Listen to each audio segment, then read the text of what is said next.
Absolutely. So Shannon Beach, I actually live over in Chicago. I was born over in the Northeast in Connecticut area.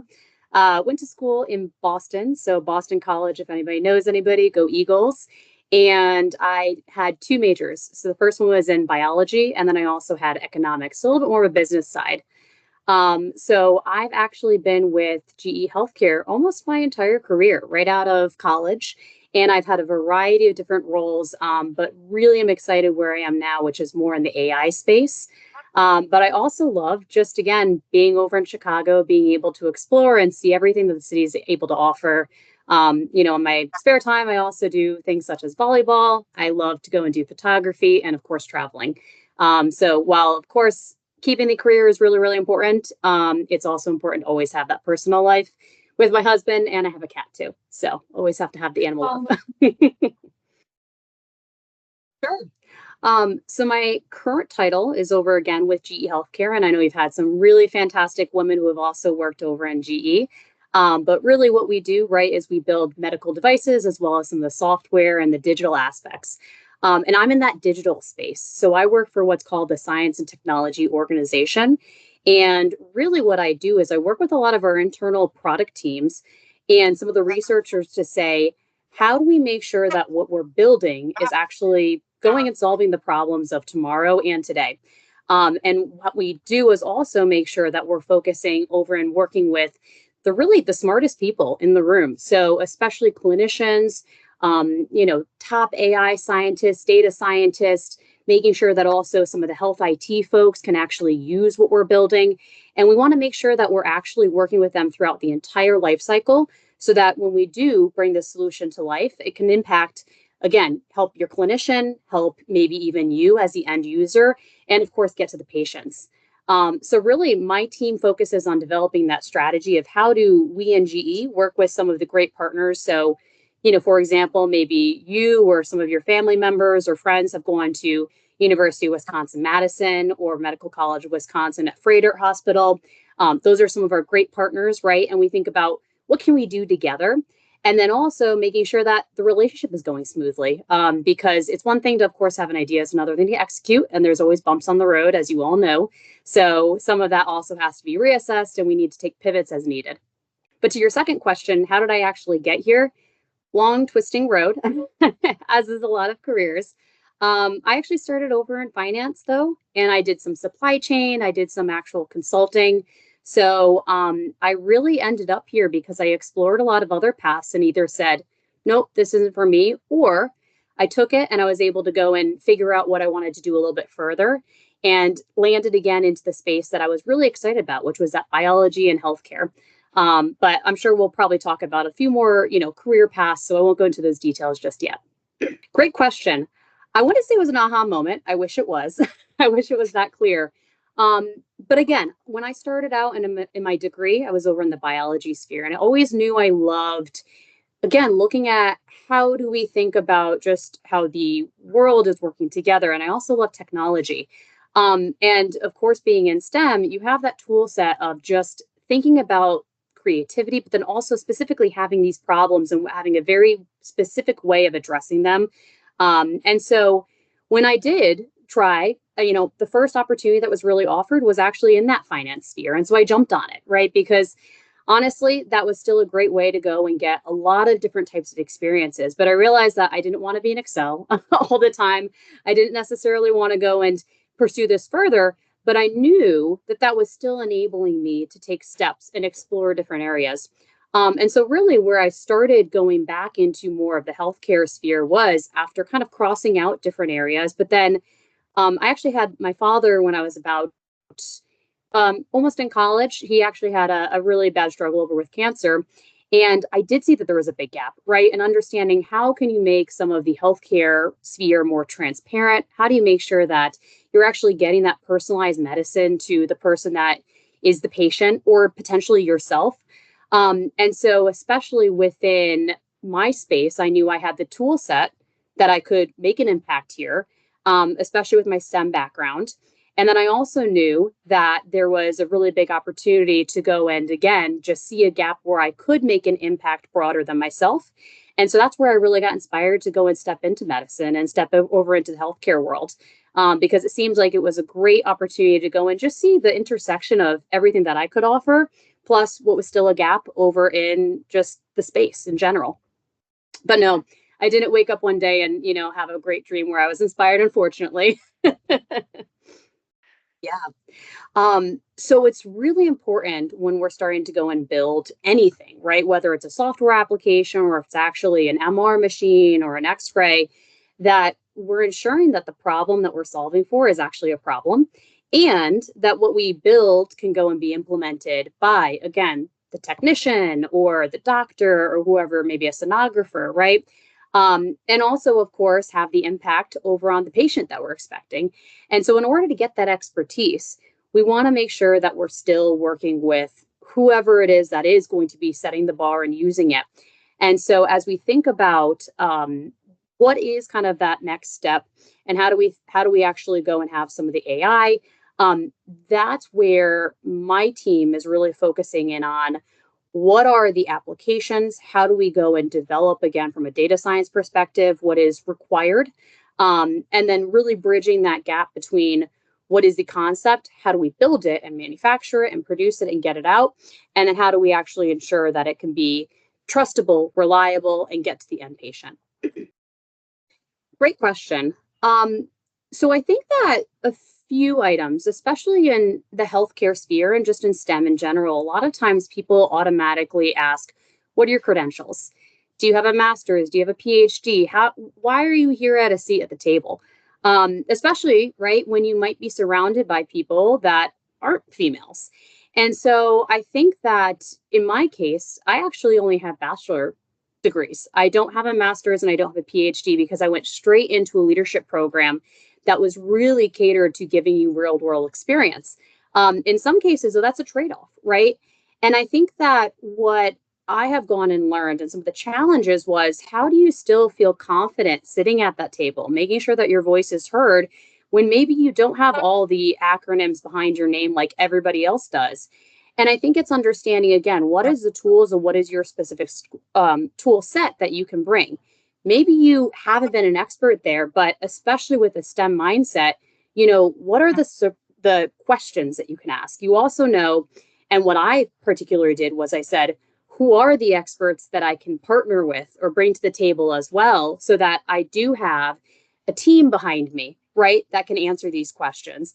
And then you kind of build your own confidence, because you don't want 20 experts in the room, right? We're not going to go anywhere if we have too many smart people. We all know that. You need the doers, you need the people that are setting the strategy and the vision. And so I think that in STEM, especially when maybe you are a woman and you're not 100% 50-50, it is bringing that different mindset, and it's bringing just a different way of thinking of, what can I offer and how can I make sure that that is known to everybody, so that you do have the confidence and I should be sitting at this table. So I think that's a really big one. And then I think the other one, again, kind of on that same theme, is I actually worked over at one point during my career for GE in our oil and gas business. And I had a team, and this was in supply chain, which was not my domain expertise. And I actually had a team of 8 men, right, who were under me. Some of them were older. Some of them were actually from different parts of the world, where women did have different roles, right? South America, the Saudi Arabia was another space. And so I had to very quickly prove myself. And I think that, again, I kind of struggled a little bit with, how do I be authentic? Am I going to take a bold stance? Am I going to be a little bit harder, or maybe try to emulate what some of my peers on a male side were doing? And I always realized that I was not as impactful until I was actually my authentic self, right? Which could look different. And so I think that, again, identifying what are the strengths that are going to make you feel good, even if you are surrounded by people that, again, have either different backgrounds or maybe more male dominated, which I have to say is shifting, which is actually amazing. But it's always just figuring out what is true, because otherwise you're not going to be, again, authentic to yourself, and you're not going to be as impactful. And it won't feel real for your impact that you can have. Certainly, I think there's more opportunities for just more programs and more different just funding, right? I think it's always the challenge.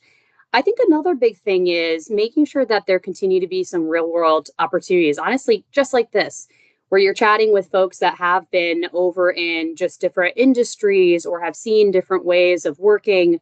And maybe that would be, just shadowing, right? And making sure that there are some bridges, because I do think that in today's, where we are today and some of the jobs, um, most of what I learn and what I utilize today, I didn't learn in school. It was really on the job working. And I think a lot of it also is not even necessarily just studying up, but rather just getting out there and feeling and understanding and just really seeing what the differences are between exposure, right, into different industries and different paths.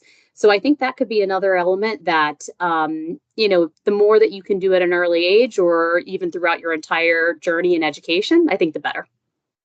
Yeah. How do you think the skills that you got from being in finance helped you in your future career trajectory, like the changing career trajectory? Yeah, great question. I think that a lot of times in finance, where we have struggled in the past, or sometimes, right, we have cliches, is just you're in the books and you're in the weeds, and it's very much a I want the bottom line only, right? Not always deemed the most exciting of jobs, which it can be, right? Depending. But I think what finance started to teach me as well was, even in something as specific as accounting, or if you're looking at controllership, right? And understanding what the bottom line is, you still need to say why it matters.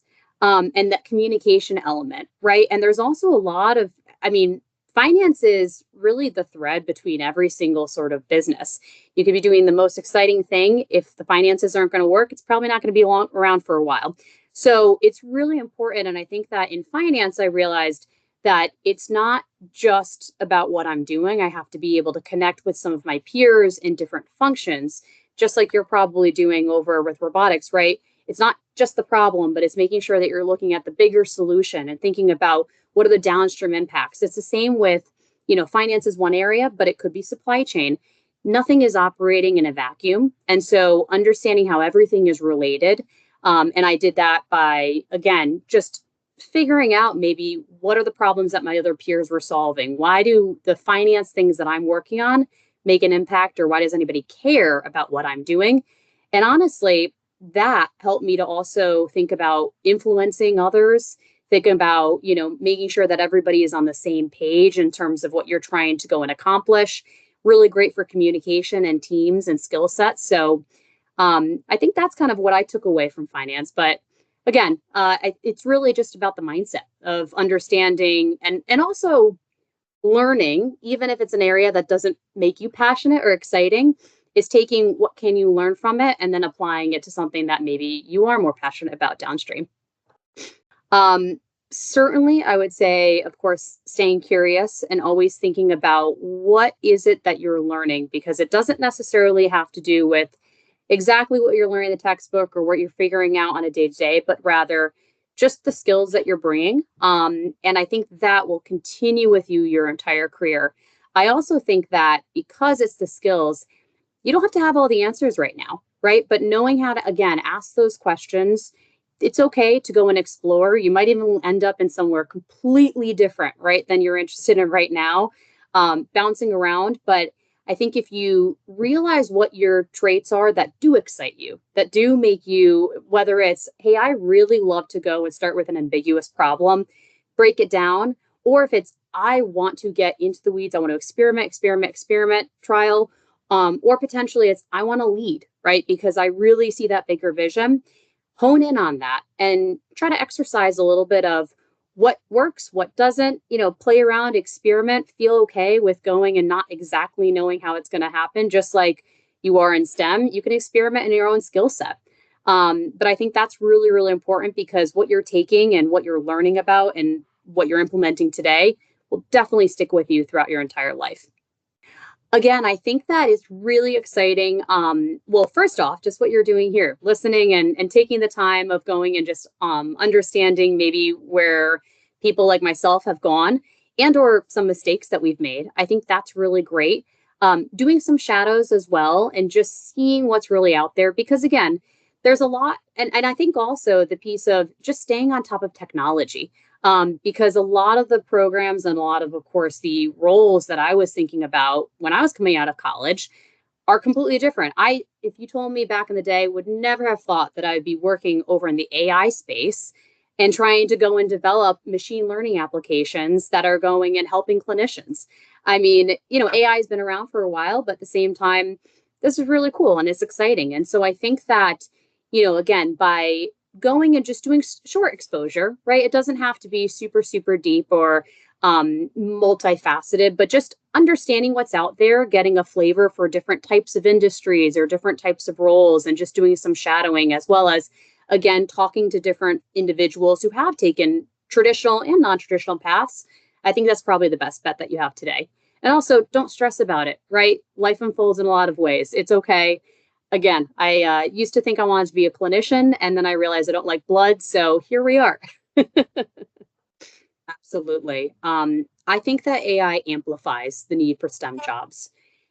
Really, what AI is a tool. And AI has also been around since really became popular in the 80s. I think the adoption of AI has really accelerated in the last couple of years, and that's what we're seeing as an exponential curve.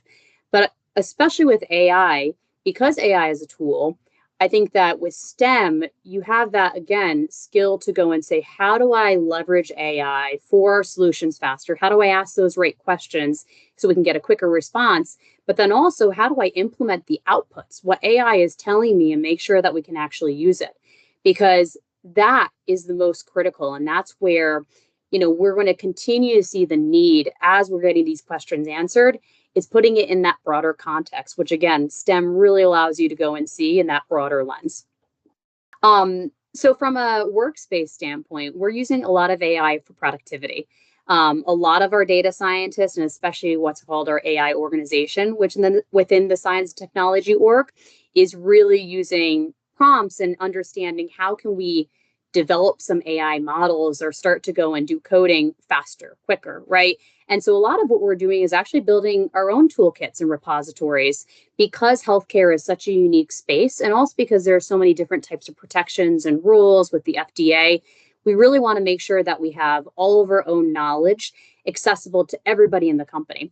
And then, of course, just like you're probably using it for a lot of note taking, for making sure that we can reduce some of the manual stuff that honestly, we'd much rather be using our brain power towards bigger problems and interacting over with collaborators or customers or just, some of our internal folks too. So I think it's very similar probably to how you're thinking about AI today, but just at a different scale, right? And even for, again, going back to finance, it might be for automating some of the manual tasks that we have to do. So again, hoping to free up space so that we can think about the bigger problems. And then you were saying the second part was more around what our tools are, right, for AI and the solutions. So a lot of different types.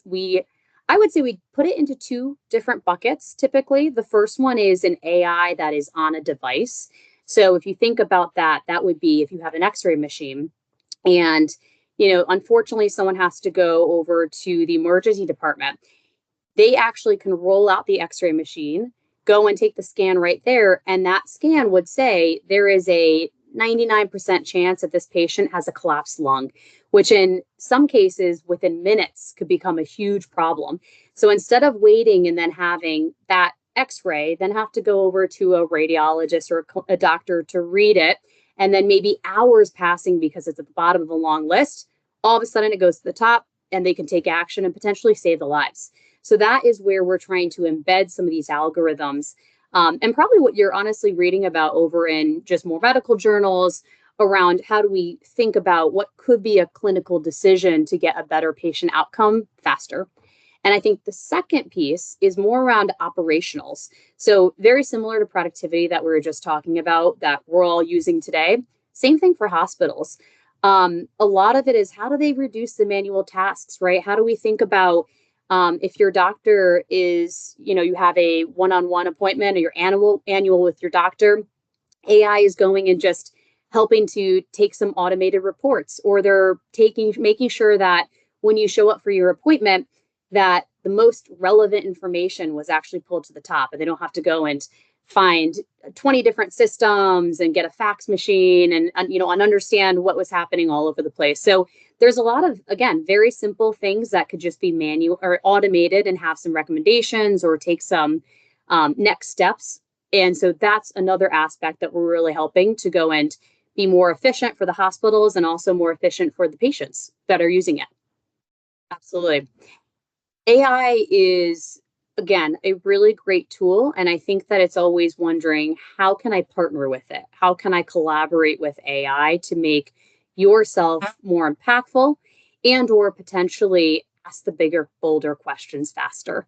And so I think that with AI, um, it's really saying, and asking yourself, how can I use this to benefit whatever problem that I'm trying to solve?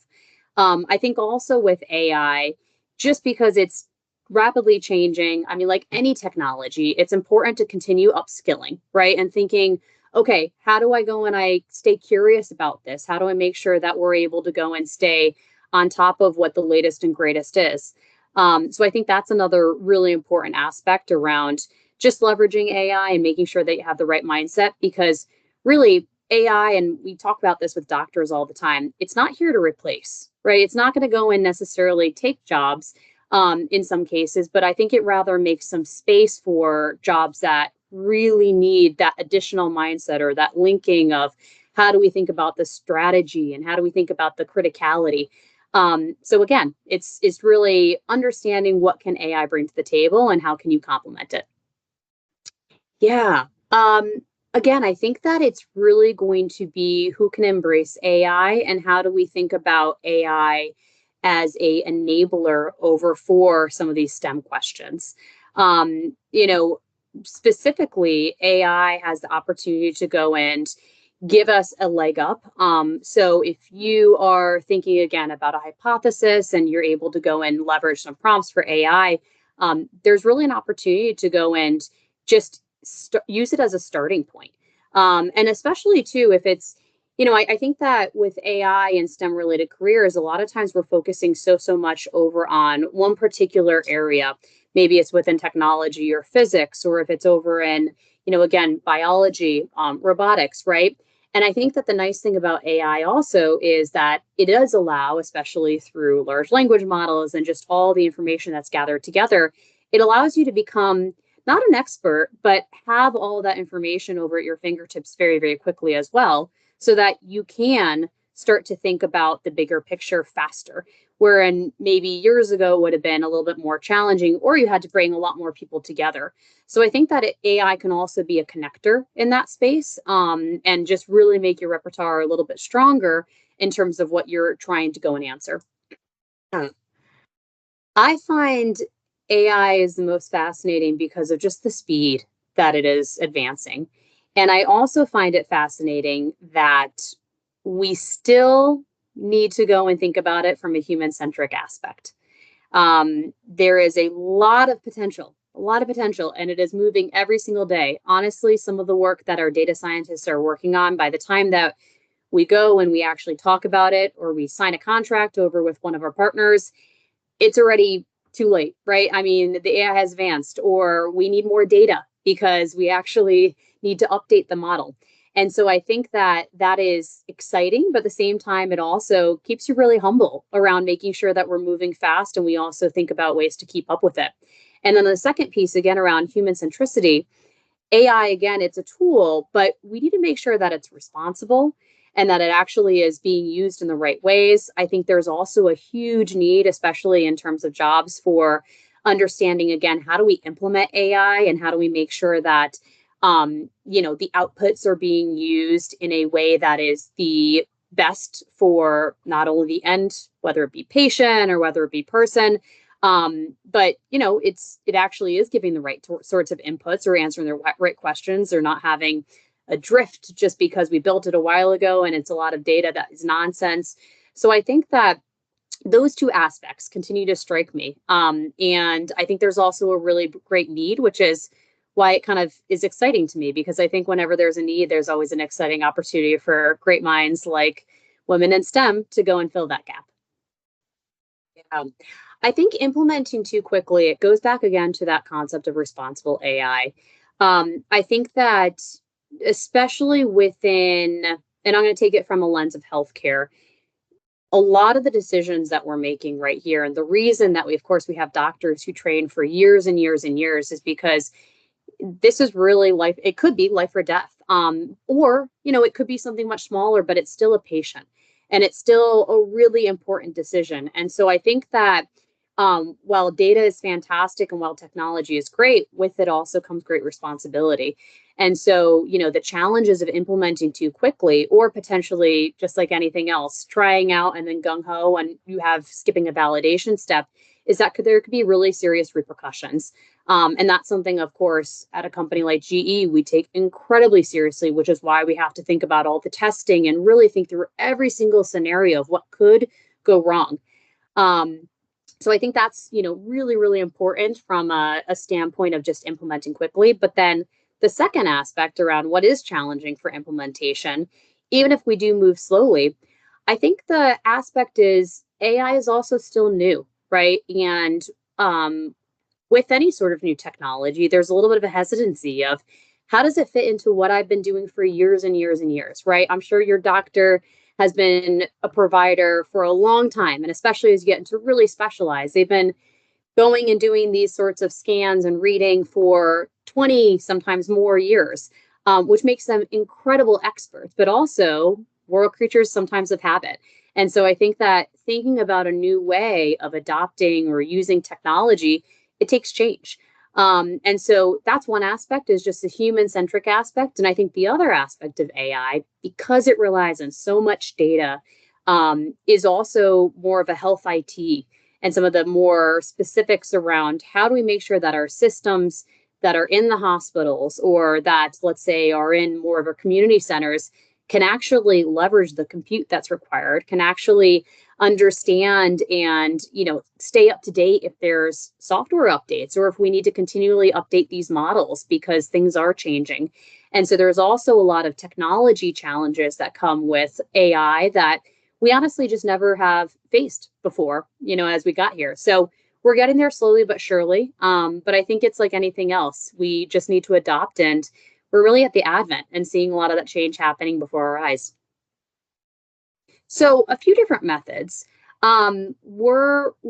We have a lot of partnerships that we're establishing, again, over with some of our key collaborators. And some of that is through research. So a lot of times when we're actually doing research, we'll say, well, look, we're going to do a study and we want to take, let's say, the images that you're using from the MR scanner, or some of the outputs that we're seeing, so that we can start training internal models. So that's one aspect. Another aspect is actually some of our own, we're starting to think about synthetic data, for example. And then similarly, we also are doing data partnerships now that, especially in the healthcare space, again, people are understanding the value of data, right? And the understanding of how can my personal data history, of course, anonymized. We don't want to have anybody that can be traced back to one particular individual, but how can my data really help the greater population? There are opportunities that they're public data sets, right? People donating and saying, yes, I check the box. I am okay with going and using data for research or for, model development, again, in the greater good and advancing healthcare in general. So I think through those different types of models, again, partnership, actually purchasing in some cases data. One thing that we don't want to do, of course, is utilize any of the data that we're getting strictly off of scanners, because that's all the patients and everybody owns their own data. So we want to be very, very specific about that as well.